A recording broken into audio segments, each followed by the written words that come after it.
On this episode of Bite Sized, we are watching and discussing the 38th scene of the movie Twilight. For those of you watching along at home, that's from 49:35 to 57:24. And now, on to the episode.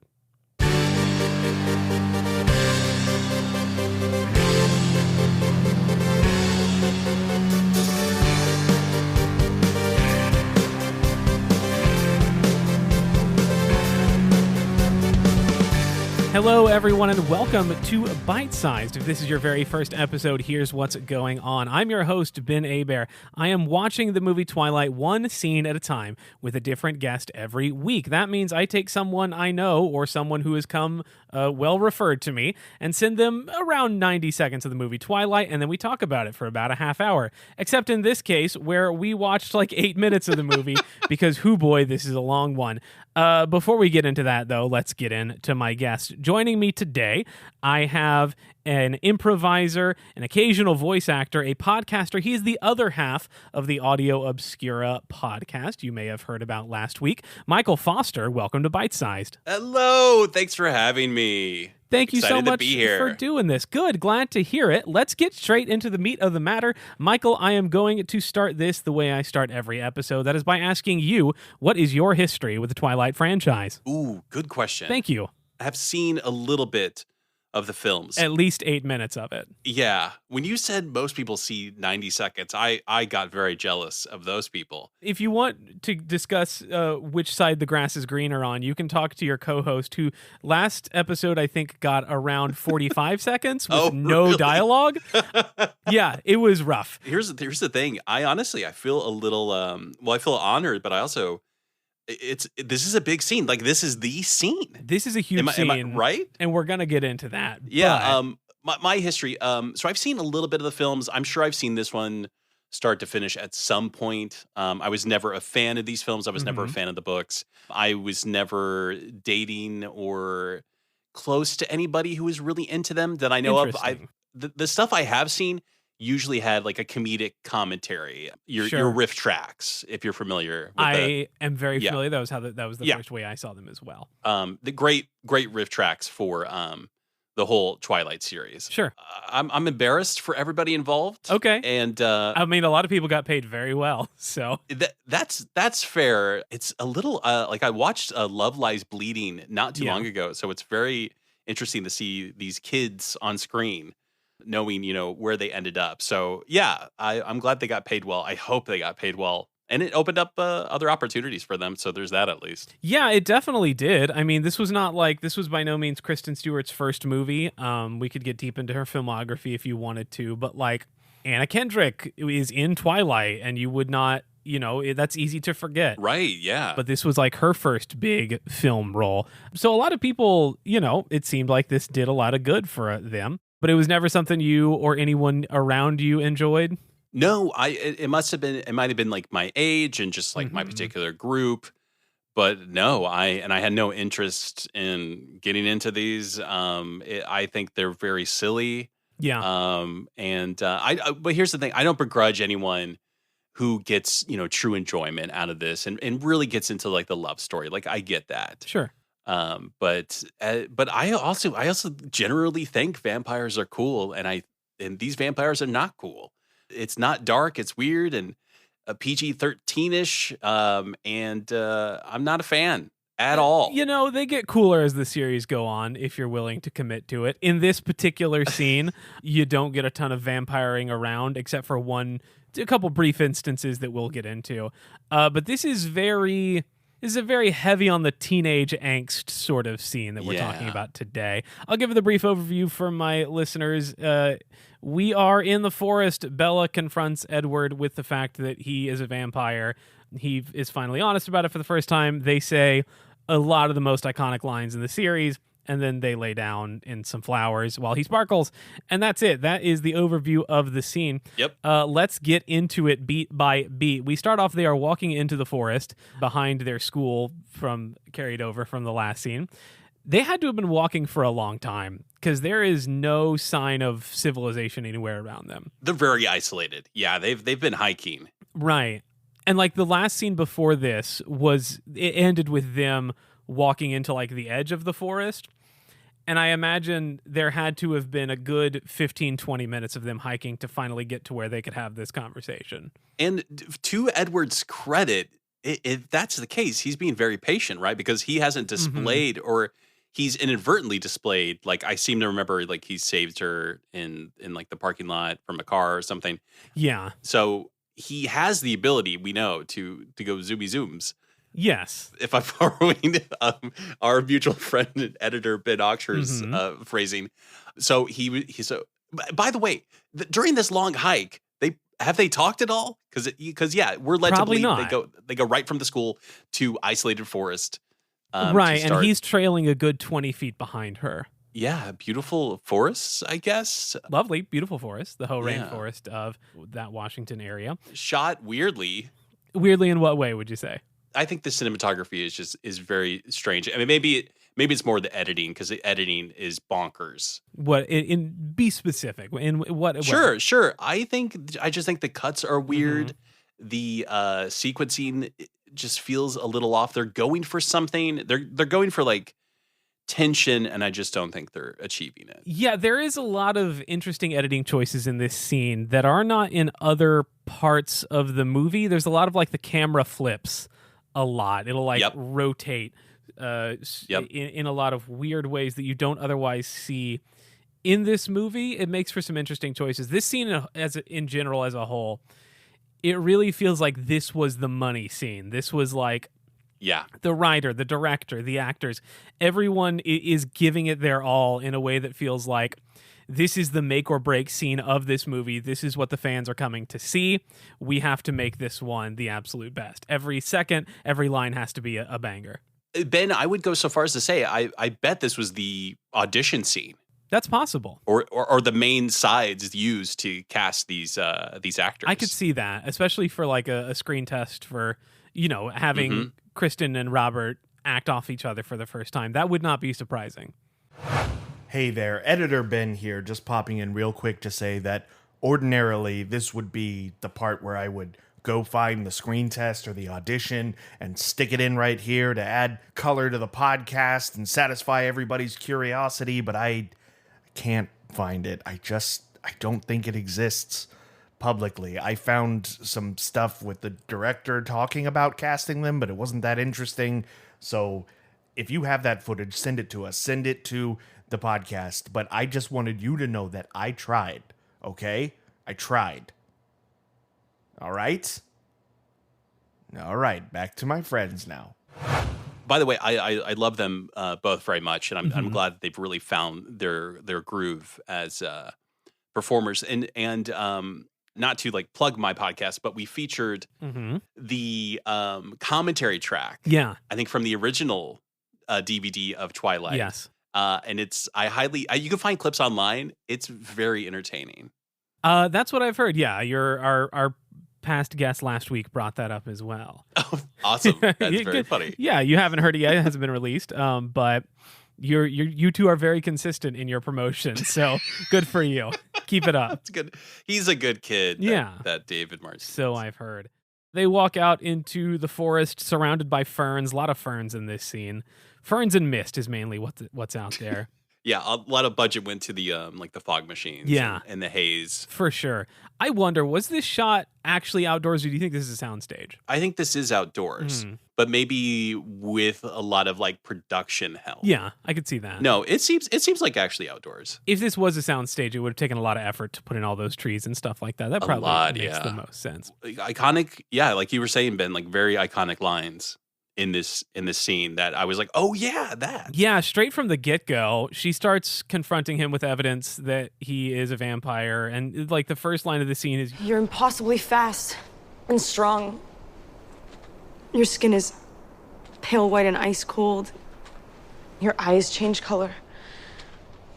And sometimes you speak like you're from a different time.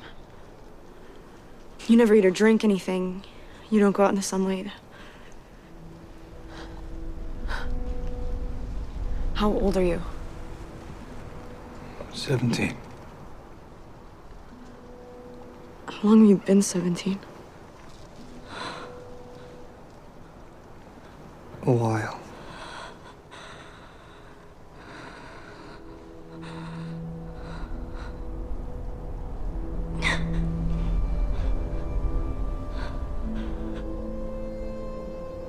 You know what you are?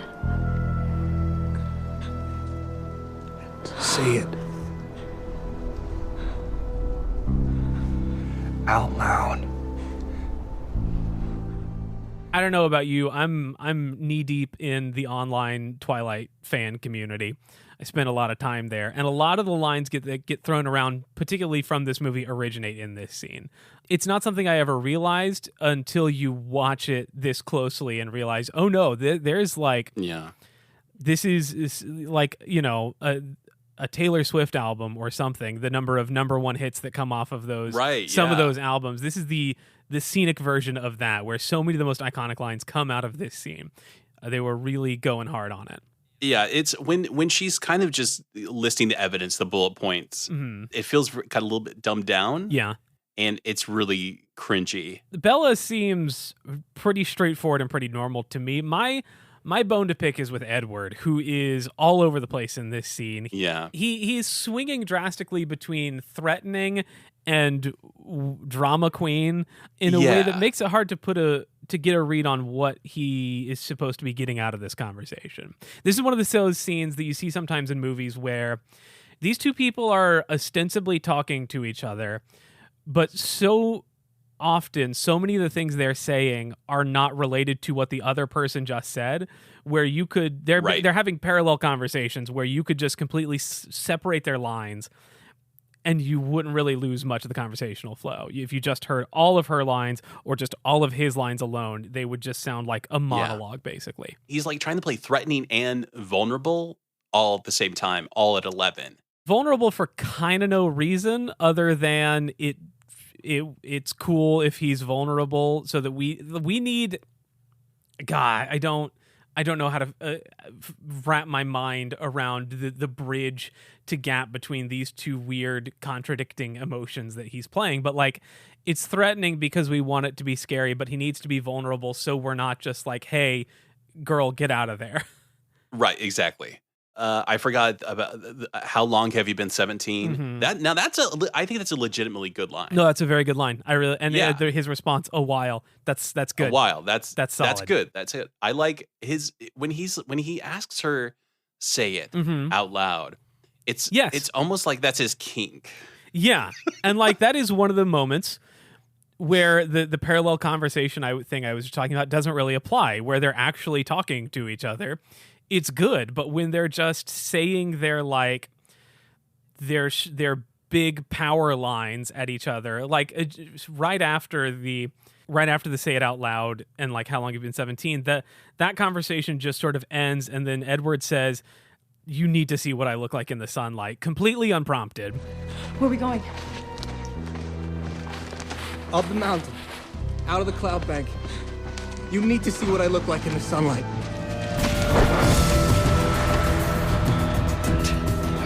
Unprompted by like anything she has done or said, and like, why does she need to see? Because at no point in this movie has anything ever suggested that sunlight makes them look different. I guess it's just one of these things that like, the writers have taken for granted that anyone watching this movie is probably already a fan and probably already knows, and we just need to get there.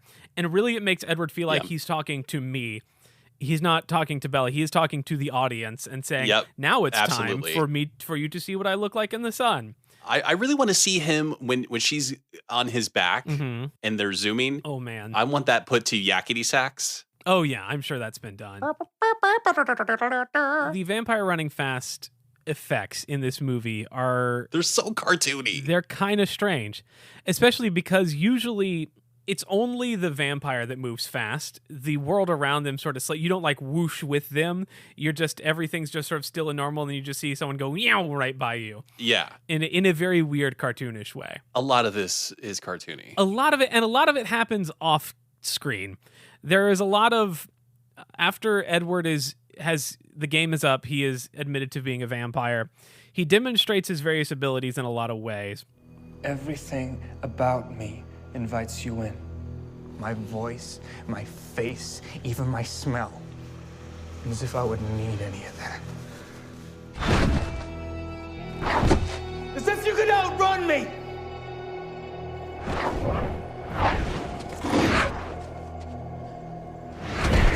fight me off. I'm designed to kill. But a lot of that is just shown by Edward steps out of the shot, and then Bella looks around at these amazing things that are probably happening, and then we just cut to Edward, who is somewhere else, having presumably just done some pretty cool stuff that they didn't want to animate. I know who the director is because I've listened to some of the commentary. Catherine Hardwicke. But in my mind, I'm imagining an old British director. Yeah. Be like, all right, Kristen, all right, he's up there, he's in the trees. Okay, now he's over here. He's over here. Now he's going to leap supernaturally over here. All right, you see the tennis ball. Follow along. And that's basically what we are watching her be told as she sort of looks around and then he appears out of the trees. Edward says, everything about me invites you in. Does it? What is the smell? That is yes. What does he smell like? That's an excellent question. You told us everything else in very bullet point detail. Tell us that. Yes. What is the musk that we're smelling? What do you smell like? And also, like, does it only work on her? Because every other person in this movie doesn't seem everyone else in this movie kind of wants to avoid the vampires. Like, they're these weird outcasts at school who do their own thing, and everyone seems okay with them letting them be over there and do their own thing. It just seems like she's the only person that gets really that drawn in. He doesn't show his fangs at all during the scene, right? I don't know. Maybe you can probably see them. He doesn't like bare his teeth and like hiss at her. That's what's missing. I want that threatening. Oh, give it time. That comes up later on in the movie. We have to heighten. You can't start at a 10. You have to go somewhere. This might be jumping back a little bit, but there was a shot they do, and forget my ignorance of filmography or film terms. But the shot that circles around them, I think it's like the big reveal, or like when she says vampire. Yeah, I think they thought that was going to look really cool, and I personally do not think. I think it does not. It's just really jarring and kind of out of place, and just, again, they're going for tension, and it's just not working for me. I think it's one of those things that if it works, and this is really a great way to sum up Twilight as a whole, that if it's already working for you, that's going to work too. And if it's already not working for you, that is also not going to work. Like, if you are a Twilight fan, then that's going to look really cool the way the camera is like swooping around them in this misty forest. That's cool. And if you're not buying into it, then of course you're going to be like, what are we doing here? It's just two people standing around. Why is it so dramatic? You had mentioned the timestamps of this scene. Yes. This takes place a little bit before the hour mark. Is that right? Yeah, this is from 49:35 to 57:24 in a movie that runs right dead on about 2 hours. So this is the halfway point ish. Yeah, which would make sense in this arc. Structurally, we've been building to this essentially for the whole movie, and this is where. This is where sort of the whole first half of the movie has been leading to, and this is obviously going to influence everything that comes after it. This is a very, I've talked a lot about in previous in previous episodes, scenes where nothing happens and the scene only exists to move us from one place to another so that important things can happen in a way that's not confusing. This is not that. This is a very important scene that a lot of other little smaller scenes have been building up to, and we're finally getting the payoff of now. The glittering. Yes. He glitters for her now in this moment after the cartoony piggyback ride. Yeah. This is what I am.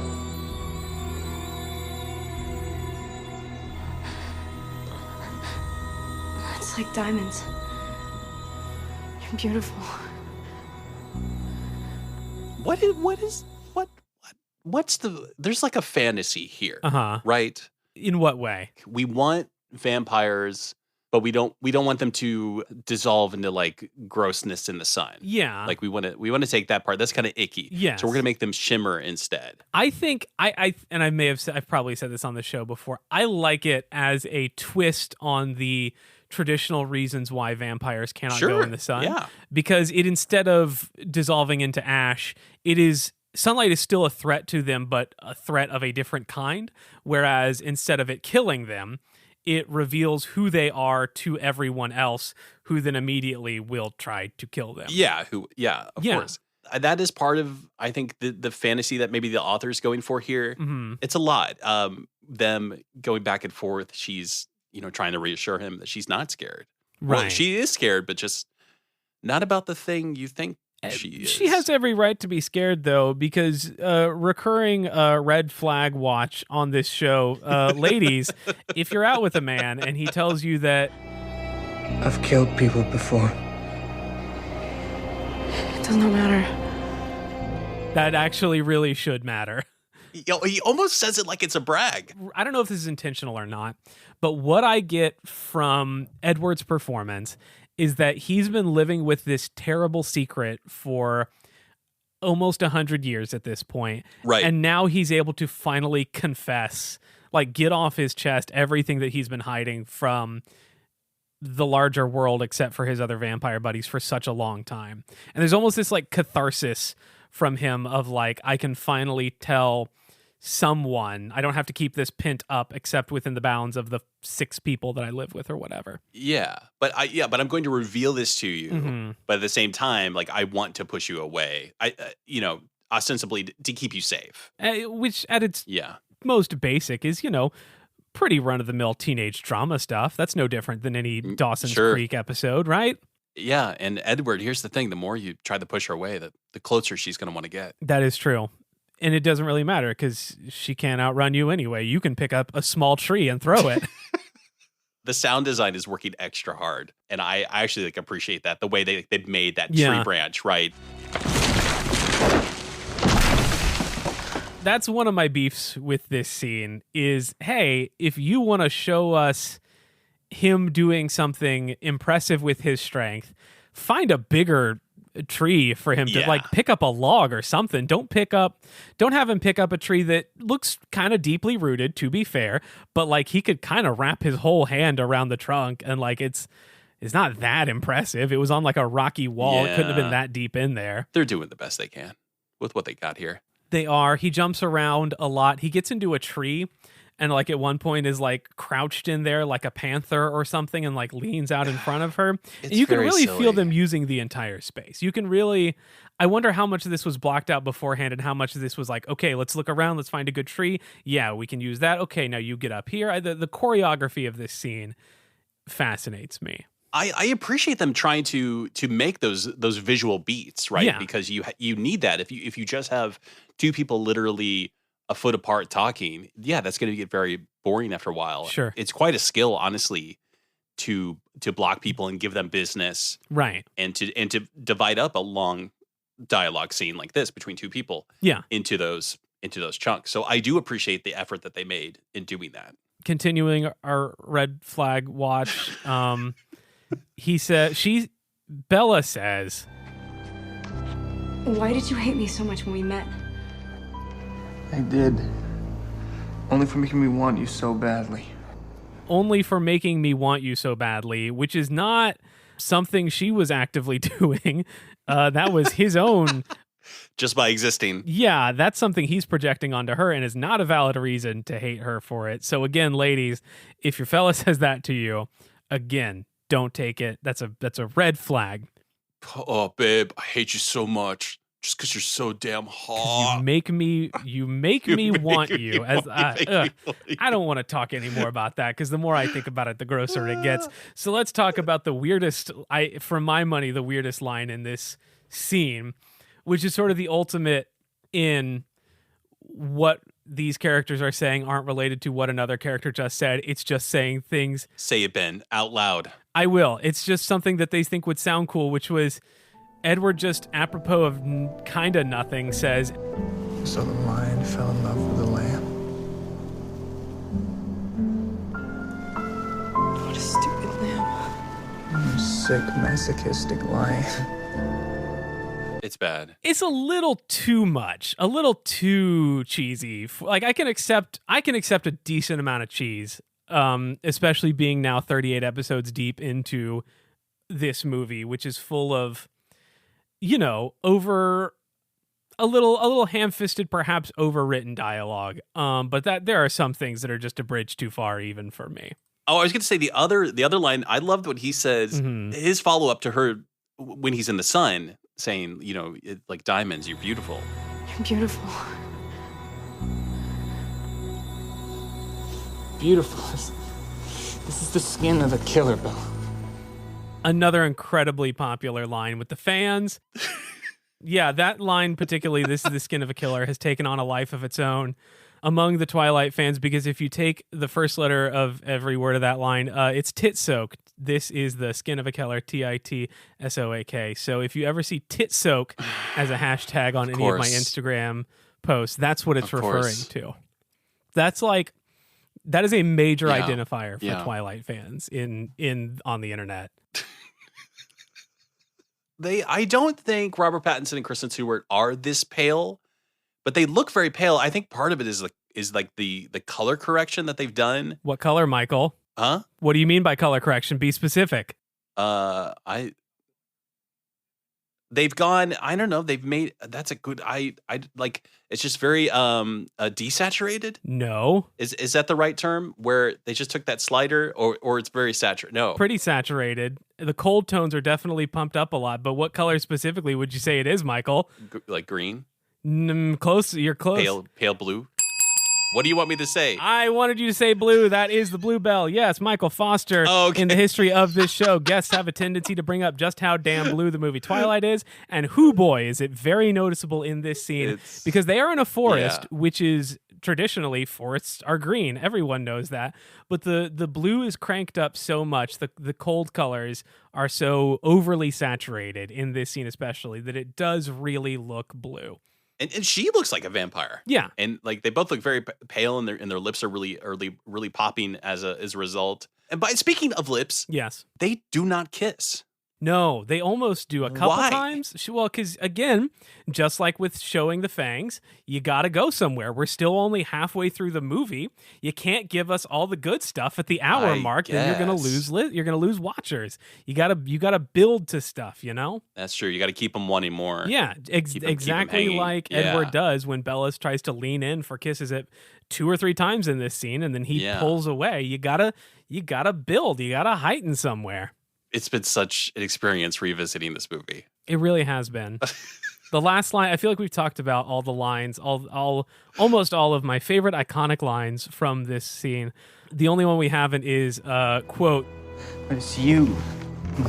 Your scent. It's like a drug to me. You're like my own personal brand of heroin. Let's talk about that. Yeah. Heroin does not have brands. No, not anymore. Maybe it did a long time ago when it was actual medicine, fair, but fair. I don't think you can make heroin that specific for someone. I don't know. I'm going for a certain flavor of heroin tonight. Yeah. Oh man, this heroin really appeals to me in a very particular way. I would make some joke about how the heroin is different from other heroines, but I don't know how heroin works. I don't know what it's supposed to do to you. Man, on all these celebrities, endorsing, having their own brands of heroin. Kim Kardashian put out her heroin. Yeah. Let's start to wrap this up. If you had to give this scene a name, what would it be? And this is also going to be the name of the episode, so please make it good. Stupid Lamb. Stupid Lamb. Perfect. That's a pretty good summation of the scene, if I could come up with one. That's about all there is to it in this particular 8 minutes. Oh God, it's so long. It's and I watched it a couple times before, and it was Peek behind the curtain long. At sort of how things work on my end here. There's no like definitive list of Twilight scene by scene. I just sort of watched the movie, and when I felt like they moved to a new location, I called that a scene, and I'd put in a little cut. And because this movie takes place entirely in just a forest, it's hard. It's not as obvious a clear delineation as like now they're at their house and now they're at the school. It's just all forest, and so it's hard to tell where one scene would end and another scene would begin. There's like maybe one cut I could have made in there, but it's just so long, and I'm hoping future scenes are significantly shorter. It is too much, and then it ends really uncomfortably for me. Them just laying in the grass, not saying anything. just sort of looking at each other. He sparkles again. I do like, last thing I'll say before we wrap this up is I really do like, you were talking about how good the sound design was in this scene. I do like every time he sparkles, they do give a little wind chime tinkling. I think that's a lovely touch. And I choose to believe that that's the noise that he makes when he's in the sunlight. That's happening in the fiction of the film. I really hope so too. Michael Foster, if people like you, the sound of your voice, the cut of your jib, and want to maybe follow you on social media, where can they do that? Yeah, I would suggest they check out my podcast, Audio Obscura. You can go to our website, audioobscurapod.com. I believe that's also all our social handles, Audio Obscura Pod. It's a fun audio mystery podcast. You've heard David Martinez, hopefully on this show, on your show, Ben. And yeah. It's a good time. We take turns putting together audio mysteries for each other and do other fun, really gimmicky things. So it's a good time. There you go. If you want to follow this show on social media, you can go to bitesizedpod_ at Instagram. You can do that on YouTube or TikTok as well. If you want to write into the show, you can send an email to myfavoritetwilightpodcast@gmail.com. I also should probably mention that I have stickers for the show that I'm selling. It's the album or cover art, whatever you call that for podcasts. If you would like to buy a sticker of the show, I'm charging $2. I'll mail it right to you. Just send an email to myfavoritetwilightpodcast@gmail.com. Throw stickers somewhere in the subject line so that I know what you're looking for, and I'll give you more information. All that information and more available at twilightpodcast.com. Thank you to my editor, Ben Oxher, for putting this show together. Thank you to the band's Swimwear department for letting me use their song Mauled to Death as our theme. Thank you to Kellen Lutz for listening to this show and coming on. You haven't done it yet, but God, I know it's going to happen one day. It just has to. That is it. That is all we have for this episode of Bite Sized. As we always say at the end of every episode... You're so pretty, that the diamond skin, it's so nice. This is so pretty that the diamond skin, it's so nice. See you next time. Bye.